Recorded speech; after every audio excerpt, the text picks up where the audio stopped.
All right, today we are going to do what I don't do. I don't work on water damage. Everybody knows that. I no longer, absolutely never make any exceptions. Do not work on phones for the sake of the phone because it is just way too open-ended. And everybody should know and direct your customers that if you do have, an unfortunate incident where, somebody's phone takes a dive somewhere, that their best repair is certainly to go to the Apple store and do the out-of-warranty replacement. So water damage phones are fine for that.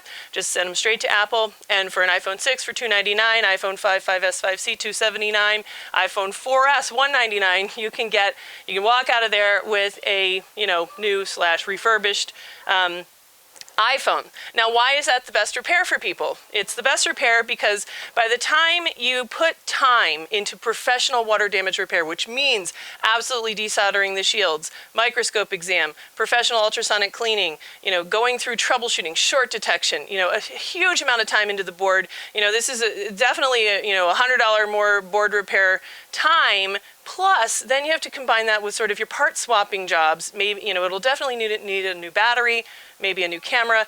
A lot of times the LCD itself can't be saved, or if it can, you need to transfer a backlight. All of that adds up, and it's just way too close to the, out of warranty replacement. So I think that there is no money, it's not feasible, it doesn't make sense, do not do it. Do not do water damage repairs for the sake of repairing the phone. However, I think data recovery is where we should be focusing. So it does make sense for data recovery. If there's baby pictures on a phone, wedding pictures, I have a phone I was just looking at, sent here from the Netherlands.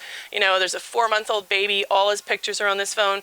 Apple can't help you with data. So you're absolutely out of luck unless you can find somebody that can do, get that board working again to extract data. So having said that, now I'm going to break my rule, and I'm going to break my rule, and I'm going to address my friend. This is my friend Sunday from the local moms club. Sunday's a local mom here, and she and I are cosmic twins. We were born on the exact same day, on March 12th.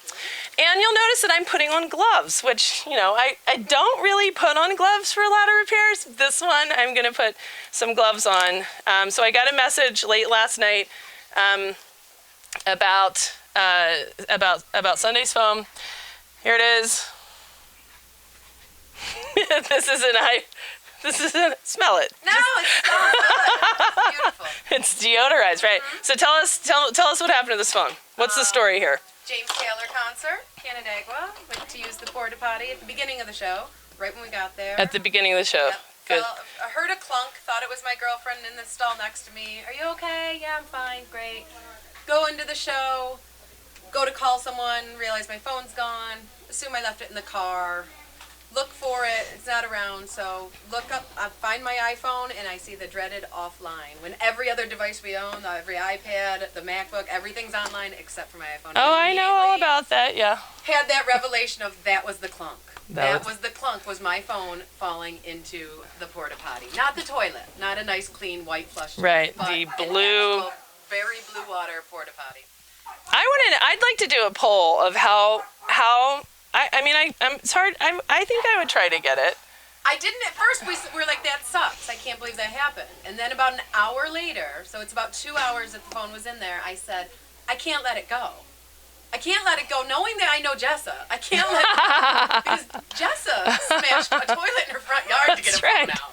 Yeah, that's right. If you're going to do that, then I'm going to reach my hand into the Porta-Potty. Right. So. Well, it was really funny because I was talking about this phone last night, and it was like, is that brown? And, and it was kind of like, I think that moms in general have lost the sort of aversion to things like Porta-Potty phones. This is like, whatever, throw it on the pile of all the other gross stuff, It was, honestly, I wasn't ready to go do it until we were eating the kettle corn, and I realized that the big, long kettle corn bag was the perfect device to wrap my arm in and reach in. So yeah. That was the bing moment, and I'm like, I can do this. I can get this phone. Here's a separate question. When was the last time that you had someone else's poop on your body? Oh, probably within the last week. Yeah, last week, exactly. Yeah, if I answer that, it's probably like Well, I did just did an RV dump, so probably yesterday, honestly. I have a 4-year-old son. Right. Someone's peeing on something in the house at all times. Yes. Right. Yeah.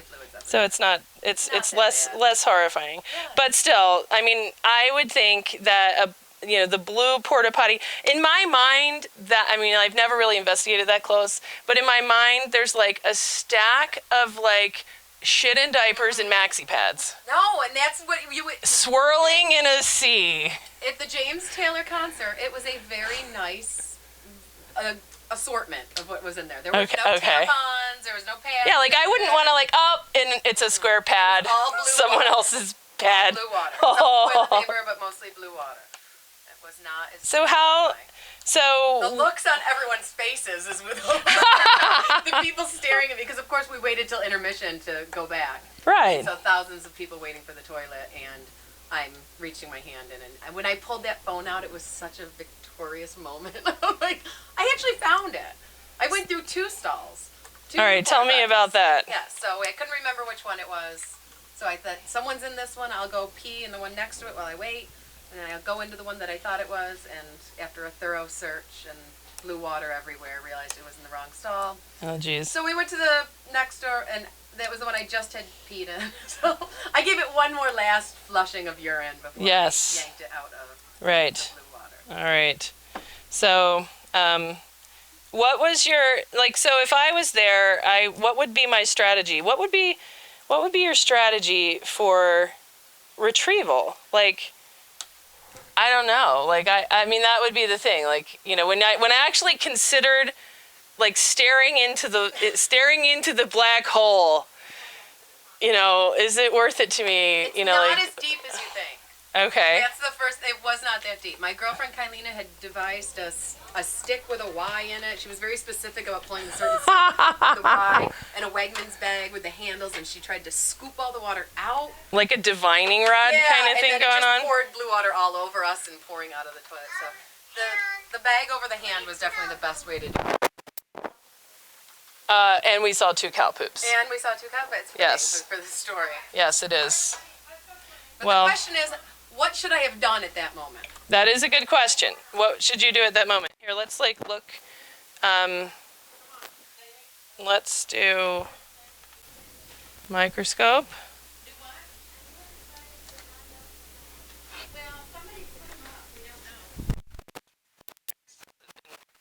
This is my first thing I'm looking at since I got back from my California trip. Okay, I see blue.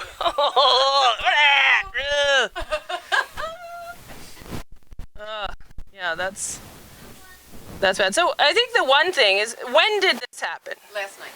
Last night. That's brown. Nah, there's no way brown anything got in there. No way. All right. I'm telling you, the old people don't poop. It was a James Taylor concert. All right. Were they serving prune juice at the No. Okay. All right, but that's a reasonable question, which is, what do you do? What do you really do? And we know that, rice and things like that is not a good idea. And one of the points that I made in the video that I just did with iFixit on water damage is that, like in this phone, look at this. This is corroded already. Look at that, like, those should be copper, and they're not. They're corroded to heck, And the connections here, like at these connectors, they're already damaged. Right here, this spot right there. That has. Yeah, it's black, exactly. So that is, like, kind of damage. So if you just simply, like this phone right now, if you dried it, think about, let's say we fast forwarded in time and this was like bone-baked dry. And, you put it in your car dashboard with rice and the rid packets. Tells you to do. Right, exactly, and all of the things to dry it out. Then what you've done is you've just baked this onto your board. you know, and it's true that depending on the liquid, let's say it was rainwater, you know, then, you know, and depending on exactly how fast the phone shorted out and the battery quit working, you know, like how bad is the damage going to be?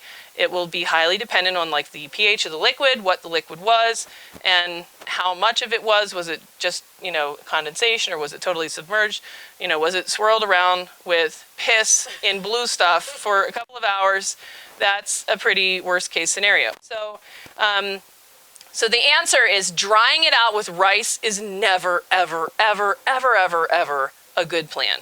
At best, you can be lucky and you can dry this stuff on your board and it ends up sort of, you know, working anyway, at least for a while. But those connections will all be a lot more brittle than they were to begin with. And that's part of why water damage in general is just pretty, you know, open-ended and kind of, you know, difficult to treat. So what do? You really need to open up your phone, you know, and if you're DIY, like you guys have some tools. You're a fixer. I'm a fixer. You're a total fixer. I just didn't have what did they kept talking about?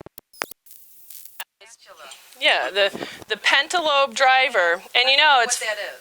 That is this guy right here. Okay. So. You know, it's just a little kind of like pentalobe star-shaped thing. Gotcha. You know, so everybody should get one of those and just kind of have it in your toolkit just for this reason, just because you know that rice is, you know, never gonna help you. I'm gonna go back to off of this. So let's say I just dropped it in and pulled it back out instead of it sitting there for hours, because I know that's making this much worse. If I dropped it and pulled it right back out, should I have rinsed it?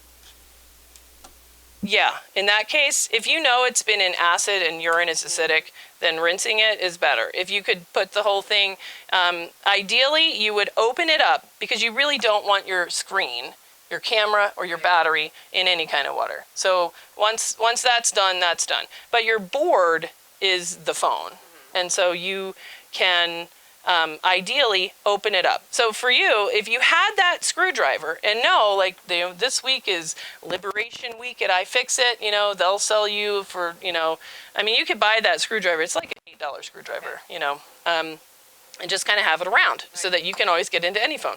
Once you get it in, everything else is standard Phillips head. And that was pretty easy to just sort of get into there. And then, you know, for any phone, you can follow a guide somewhere on the internet. You know, it doesn't have to be iFixit, anywhere. And you know, get your logic board out like we're doing right now.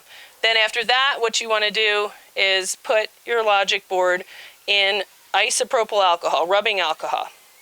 And that is going to displace the water and clean it. Then you can clean it with a toothbrush. And at that point, that's sort of the end of the DIY treatment. So I would totally recommend that. Number one, open it up, get your board out, put it in rubbing alcohol, toothbrush, scrub it, and then kind of see what you have. Okay. If you can't do that, you're on a cruise, you don't have that screwdriver, you know, something like that, then in my opinion, you should just keep the phone wet, because if you baked that stuff on there, it's a lot harder to get it off than if you kind of just like kept it wet. I mean, the damage is done. So, you know, if you kind of keep it wet, you know, give up on the screen and the camera and the battery, drop the whole thing in, you know, isopropyl alcohol if you have it. If not, go to the grocery store, get some distilled water. If not, tap water. You know, any of that, in my opinion, is better than making any attempt, even doing nothing, to let it dry. Drying is not going to help you. Yeah, and that needs to be put out over the internet much more. Because I did my search at 3 in the morning, read 80 posts about rice, and then one tech person saying, stop using rice, please. And then everyone. One tech person besides me? Yes. And as soon as. Who was that person? I'm going to send that person. I'm going to send them a T-shirt. Fruit somebody. That's all I remember. Fruit somebody. But as soon as he said, don't use rice, he was immediately attacked. Oh, I will fight those. I will fight those. You're just saying that because we'll put you out of business with our rice. You know what? Screw those people. Those people, go ahead, use rice. Yes, all the rice you want. Absolutely. I will send all of those people bags of rice. And I will send that guy a T-shirt. Yeah. That's really sad. I mean, the thing with the rice myth that is so difficult is that, you know, it seems like it's a good idea. Right. and because if you, it's the same as doing nothing. I mean, you could say, you know what's really amazing? Forget about rice, countertop. Just leave it on the countertop. And you know, my aunt's phone, she left it on the countertop, and guess what? Worked fine. Yeah. So, countertop. That's what you should do. It's the same. That's the exact same story. So, it works sometimes because randomly the insult wasn't really that bad. Just sort of didn't do anything of damage. All right, now we're going to take off this little antenna. One of the things that I talk about a lot on this channel for professionals is the importance of desoldering the shields. And that's what most general repair shops do not do. I mean, you can see it's labor intensive, you know, to sort of do all the work. Most shops take a board like this, just drop it right into ultrasonic cleaner. Most shops use the jewelry style electronic cleaner, which is not a sweeping frequency, and therefore it doesn't really do at cleaning. You know, this one, I think, before I put heat on it to take off these shields, which it definitely needs to do, I'm going to give it a first run through of the ultrasonic. I don't know if I have enough rope here. Can you lift the, right there, lift the lid? I'm going to throw it. Throw it. Okay. I'm going to throw it right in there. Yes! So what else is going on? Me struggling to make the DIY jumper cables with the household electrical cord. Yeah. And I thought, you know, and then of course the camera was like, or my phone was clogged up with stuff I hadn't downloaded, so I ran out of space. But maybe I'll edit that and make a video at one point, because I do think that, you know, every mom should know how to, at least how to jump a car, you know, how to hook up the cables and stuff, you know. I've been taking Sibley to the apartment that we rent out and show her like the toilet was screwed up. Oh yeah. All right, look it. They said there's a high pitched squeal. What do? We get the phone. We look up high pitched squeal toilet. That's right. You need to know how to do this. You do. And you need to know, I think all women should know how to back a giant trailer. That's what we should do. Out. It's a great idea. Yes. Teach each other these kinds of important life skills. All right, let's look.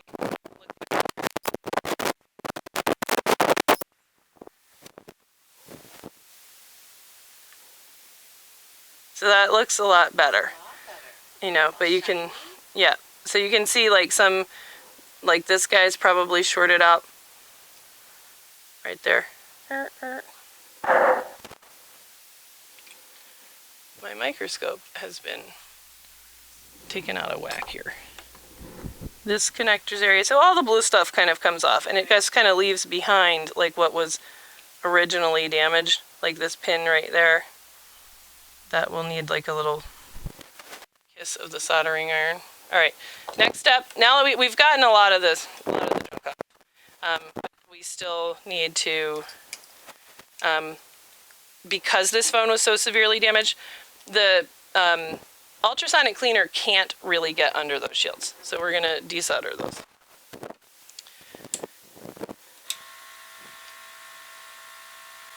Forget which one of these is the tough one. I think it's this one, but we'll see. All right. Are you going on any trips this summer? We are doing Wrightsville Beach in the second week of August. Where's that? North Carolina. Oh wow. How long does it take? 12 hours. That's a long trip. I'm kind of afraid of the whole not swimming in the ocean. Yeah, what's up with that? Yeah. You know what? Our friends live down there, and they sent us a video the other day of a 11-foot. Of someone getting eaten by a shark. No, 11-foot alligator that came. Alligator? What? So the sharks do not kill us. The 11-foot alligator that's swimming in the ocean that came right up onto the beach. Wow. In North Carolina? Yeah. Last year when we were there, we stayed at Topsail last year, and there was an alligator and a cougar. Cougar? Yes, they came up. What? On the beach. Like a cougar from the zoo? Or a woman? No. A woman that was like super hot, No. kind of old. No, a actual like puma cougar like thing was up on the beach, and an alligator, and now the sharks are joining and the jellyfish. A wild cougar? Yeah, I think they have them down there. That's nuts. Mountain lion, cougar, something like that. One of those big cats. Okay. Alrighty. I don't know how I feel about that. I had a friend that went, and she said that, you know, like I remember her being like, "What's up with all the helicopters?" And I was like, "Oh yeah, it's And total." they were showing it on Shark Week, what those helicopters were videotaping. What are they? What is it? Millions of Sharks? millions. Not like, oh look, there's one shark and look, Oh, let's tag it. Oh, and watch its little life cycle. thousands of sharks and swimming in schools coming right up to the beach. Yeah. Well, Jeff was funny. He was like, you know, this is totally Jaws. We're not gonna close the beach. It's a holiday weekend. You know. Yeah. It was like Well, 4th of July. My girlfriend Jen was just out the Outer Banks, and I called her. I'm like, please don't go in the water. She's like, oh, it's fine. You just go in, and when you see a school of fish come, you all get out because you know the sharks are chasing them. Right. Oh. Oh, okay. So we're adapting. I gotcha. I Well, got very excited the other day because someone posted like the Navy SEALs have a way to test the water to see if there's sharks present. they throw a child in. So I read it and I'm like, oh, this is great. I'm going to be so prepared. Yeah. So it's like take a mouthful of the water, the ocean water, and you swish it back and forth like 3 or 4 times. In your mouth. Yeah. And then it says, if it tastes salty, they're sharks. So I'm reading this like such an idiot. I'm so going to be ready. I'm going to tell everyone what to do. And I'm like, oh, man. If it tastes salty, there's Yeah, sharks. there's sharks. There's the sharks If you have there. blood in your teeth, then it's already too late. Yeah. You know, It's an ocean. It's full of sharks. that's really funny. If it's salty, then there's sharks. Well, it works great at Canandaigua Lake. You know, like you're gonna be fine. You know, there's nothing. You know. No sharks at all. Yeah, exactly. So This- you're just heating this up? Yeah, this is the kind of thing that I'll be like heavily criticized for on YouTube for being an idiot for the way that I do that. You know. But what are you gonna do? Is there supposed to be? I mean, YouTube. Oh, here's something I learned on YouTube. I didn't know this about myself. I learned this a couple days ago. That I am a manipulative, conniving beep. Really? Yeah, I did not know that. Now, where does that come from? Somebody who watched one of my videos and can just tell that about me. You know. Oh, yeah. I mean, I didn't know about myself. I don't know if I've ever kind of come across that way to you. No, that's like the last thing I would think of. Manipulative and conniving. Yes, I'm I can manipulative. say a lot of stuff about her. There's some crazy going on. But manipulative and conniving. Yeah. Right, it's so funny, you know, and then it's just like, it's hilarious, you know, when you kind of, you know, kind of just make some YouTube videos and then people kind of know you a little bit. Yeah, I don't understand why people have to be so mean. Why would there ever be a reason to say that about you? There's no personal connection to you, you know? Like, just to be mean. I don't think he liked my video.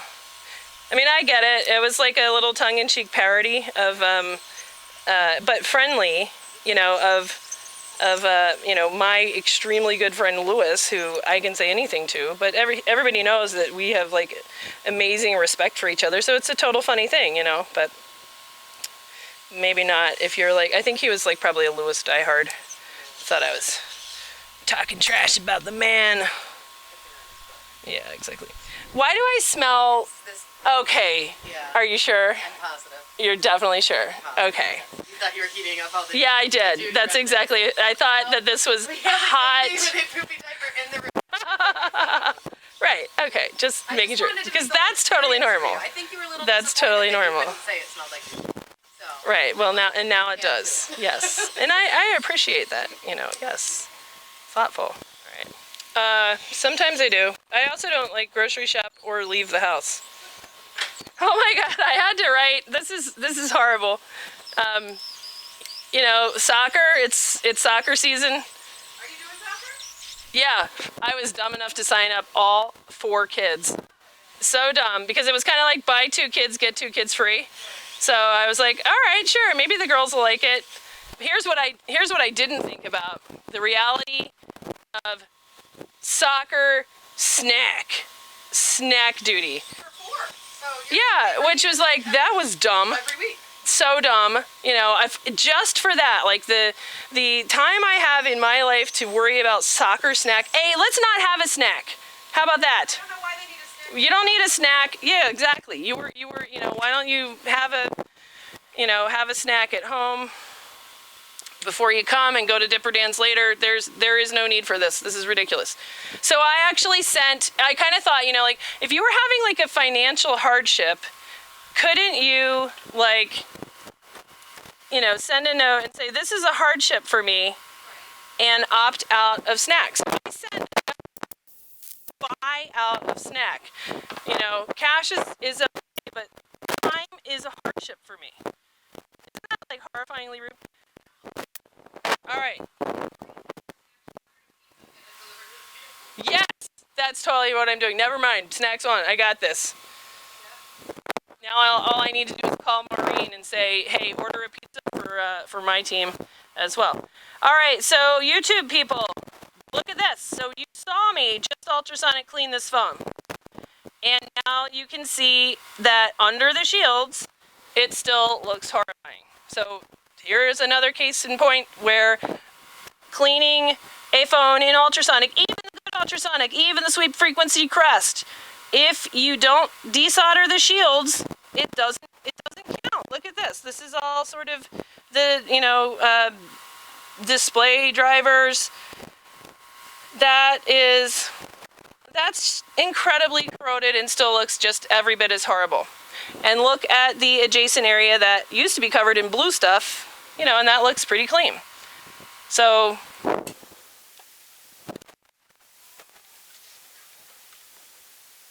there you go. Same thing over here on this side of the phone. So you have to desolder the shields. You have to desolder the shields. All right, now we're going to stick this back in ultrasonic. We're going to put it back in ultrasonic. You have to desolder the shields or it doesn't count. All right. Okay.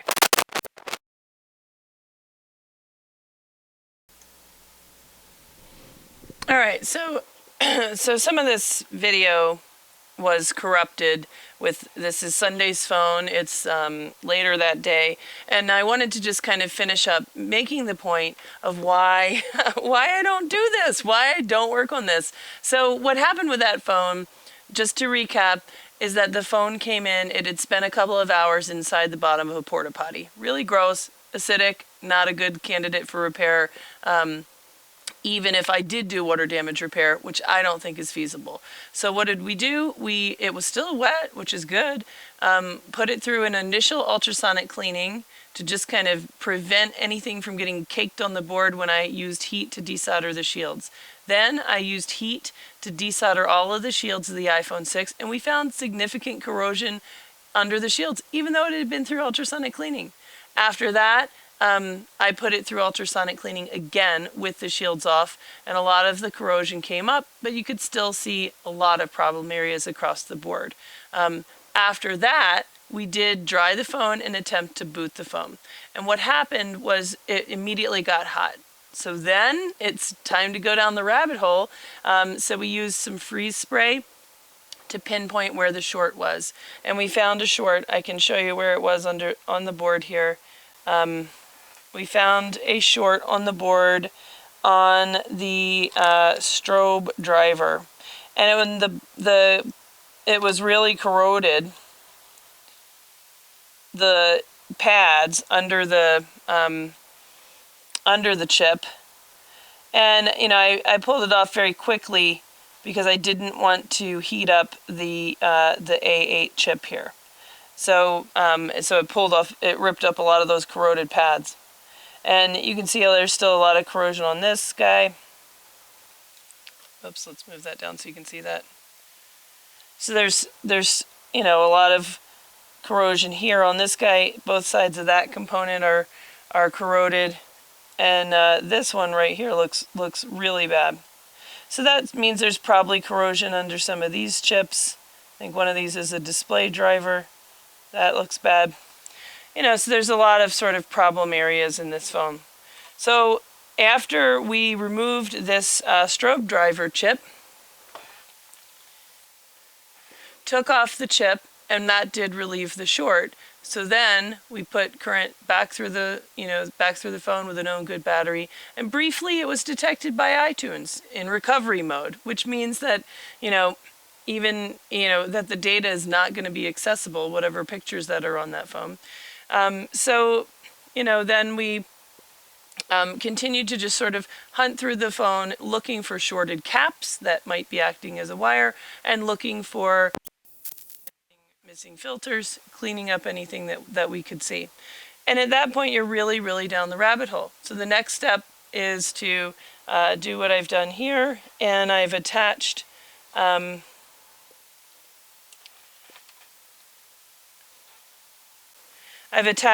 leads to the battery connector.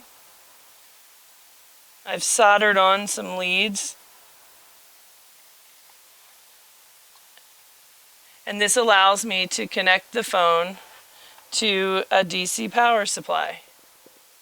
So I have hooked it up to my DC power supply so I can inject into the phone the 3.89 volts that would normally come from the battery and see how the phone responds. And the DC power supply tells me that where I would expect the phone to consume about 200 milliamps, somewhere, 200, 400, 600, as it went through different portions of its boot cycle, I see that this phone is consuming about 25 or 30 milliamps. So somewhere there's a bad chip or there's an open line, and I have no idea where that is. So at this point, we probably put, I think, 2.5 or 3 hours of work into this phone. And we were carrying on a lot, and it was fun. I haven't seen Sunday in a long time. But this phone is dead, and it's not going to be worth any more work. It wasn't even worth it to begin with at minute 1. And this is the point that I want to make, that you can see in this phone that it needed ultrasonic cleaning. It had to have ultrasonic cleaning with the shields off. We established that because it still had significant corrosion. Even the spot where it was shorted was under the shield. So you have to do that if you're going to really address water damage at all. You can see what the effect would be if you just put the phone in rice or put the phone out on the counter to dry. All of that stuff is just going to dry and bake on the board. You can see that even with proper cleaning, this phone got to me really quickly. It was within 12 hours of the incident. That still, nevertheless, even with taking the shields off, even with putting it through ultrasonic cleaning, this is still an open-ended rabbit hole that we already put a bunch of time into, and it's just, and it's just not enough. It is too open-ended. Could we fix this phone? Sure. If we wanted to, grab a donor board, anything that looks bad, test it, replace it, start pulling up chips, reballing chips, replacing chips. You could rebuild this phone if you really wanted to. It would probably boot up in recovery mode because it couldn't, it kind of had like the software was corrupted, so you wouldn't be able to get data anyway. But is it worth it? And I think the answer is no, because you can still, even right now, put this phone back together, take it down to Apple, and for $299, walk away with a perfectly fine, never having been wet phone. And that's the right repair. And the other lesson learned is that if you're DIY, if you don't know what to do, if you're Sunday, is it worth it to go, scuba diving in the Porta-Potty for your lost phone? The answer is, if you have it recently backed up, no, probably not, I mean, you need to grab it if you want to take it to Apple,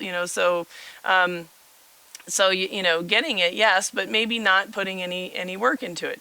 If you're a curious DIY type and you want to do the best thing you can, follow a guide, open up your phone, and get the logic board out and get it into some alcohol. Scrub it off. If you do that really quickly without trying to dry it and put it in rice and skip all that nonsense, if you get it into alcohol really quickly, then maybe it'll come back. Maybe you will displace the water. Maybe you won't have had significant corrosion. If it's a mild event like rainwater out on the deck, something with condensation, it was in a bag, the bag got wet, baby wipes, or, someone's sucking on the phone. Those things can be kind of mild or minor. The pH of those events is pretty neutral. You might get away with it. If your phone took a dip in the ocean, throw it away. It's just not ever going to be worth it. So just to be crystal clear, I have been just getting tons of requests for Jessa, look at this, think about this weird problem. This phone got wet, but then insert weird problem here. And the answer is all of that is open-ended. All of that is chip level defects on the board. And at this point in time, it's just not worth it to spend time troubleshooting for the sake of the phone. For data recovery, absolutely yes. And that's super fun, and that's what I'm getting ready to do next, and I'm excited about it. I'm going to try really hard to bring back a board because I know it has somebody's really precious pictures on it. And that makes me happy to put the time into it. It's definitely worth it. Data recovery, yes. For the sake of the phone, water damage recovery, no. So don't send me these phones. I'm just going to send them right back to you. So if you send me a phone, even if you say, hey, you know, I need a backlight repair, if it's water damaged and this is not a data recovery job, it's going straight back to you. So, so this is the reason why I don't repair water damage for the sake of the phone, and neither should you.